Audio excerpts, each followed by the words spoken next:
Well, let's get back to our guests now. We've got Einar Tangin here in the studio and also James Dorsey, who's joining us on Skype. Mr. Dorsey, so we're hearing there limited reports of the damage inflicted in Iran, but we do know that Israel avoided the nuclear facilities and oil fields. Why do you think that is? Well, I think it's very clear that the United States was willing to go along with a strike against Iran, but it wanted it to be limited. An attack on the nuclear facilities would have, without question, escalated this conflict significantly, possibly provoking Iran into striking against nuclear facilities in Israel. An attack on oil facilities would have basically struck at the economic lifeline of Iran, and also potentially had a significant effect on the world economy, something the United States would not have wanted to see. So a strike against military targets made perfect sense. Keep in mind, ballistic missiles are the backbone of the Iranian defense system.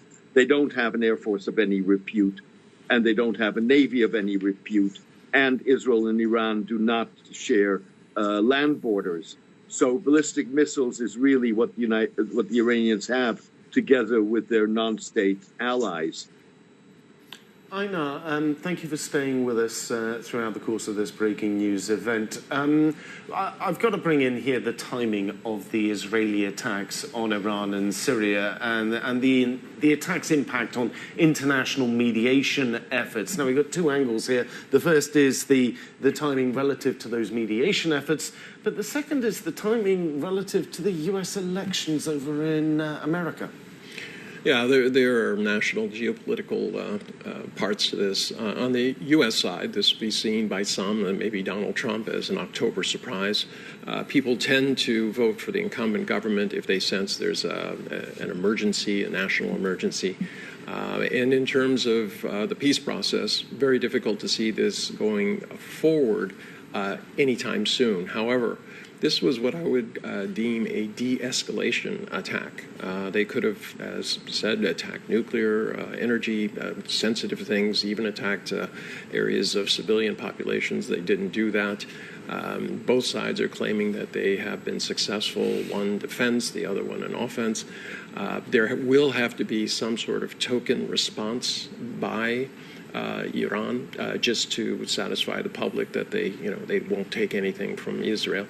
But hopefully it is de-escalating. So in the medium to long term, maybe this is a beginning. But however, these are direct attacks. You've been mentioning that it was a response to the Iranian ballistic missile attacks, but the fact is there were assets, decapitation assets taken out, Quds General a while back, in Tehran itself. Imagine if a military took out high-value targets in Washington, D.C., or a general who was visiting a third country.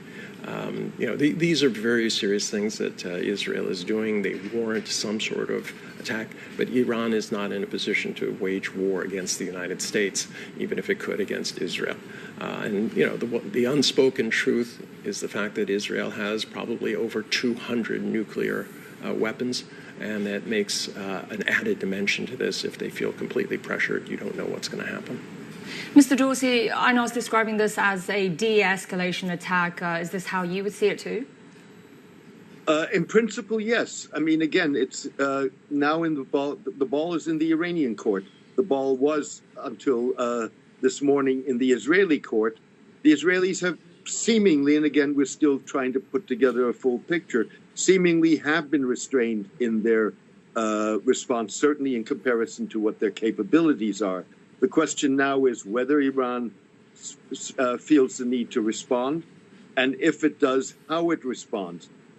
You go back to April, where you had a situation where the tit-for-tat essentially was de-escalatory. It's clear Iran does not want a full-fledged war with Israel, probably can't afford it. And the Israelis are being restrained to some degree in their response, in part by the United States. So, Einar, sticking with the White House angle on this a little bit, the White House has said that Vice President Kamala Harris has been briefed on the Israeli strikes in Iran. What is the U.S. role in the developing situation from here?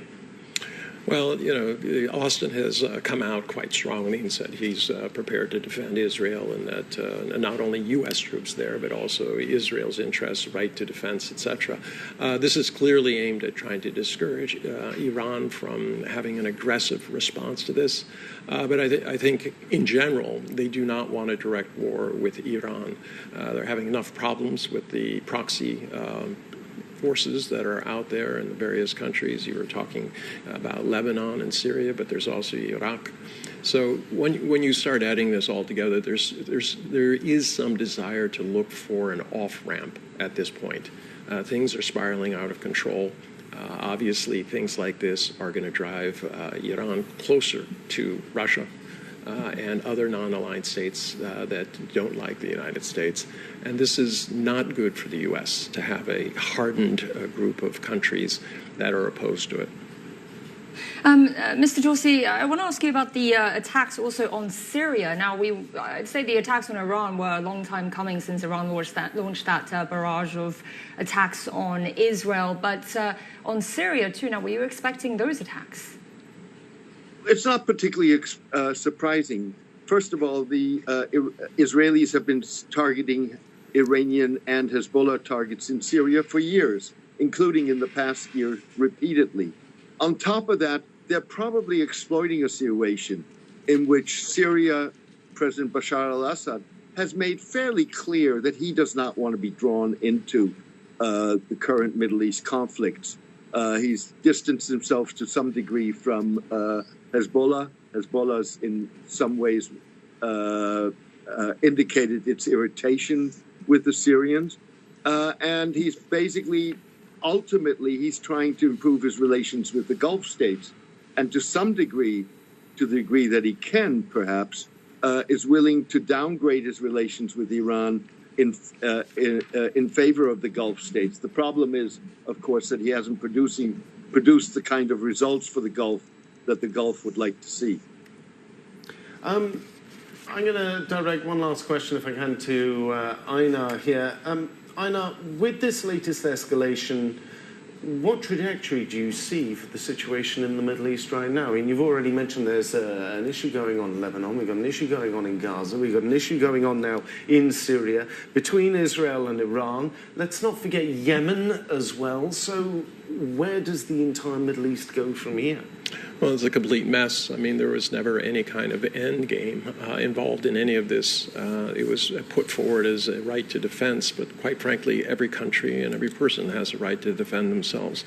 So, with the tragedies and senseless deaths that are happening in Gaza and now in Lebanon, this does not have a good trajectory at this point.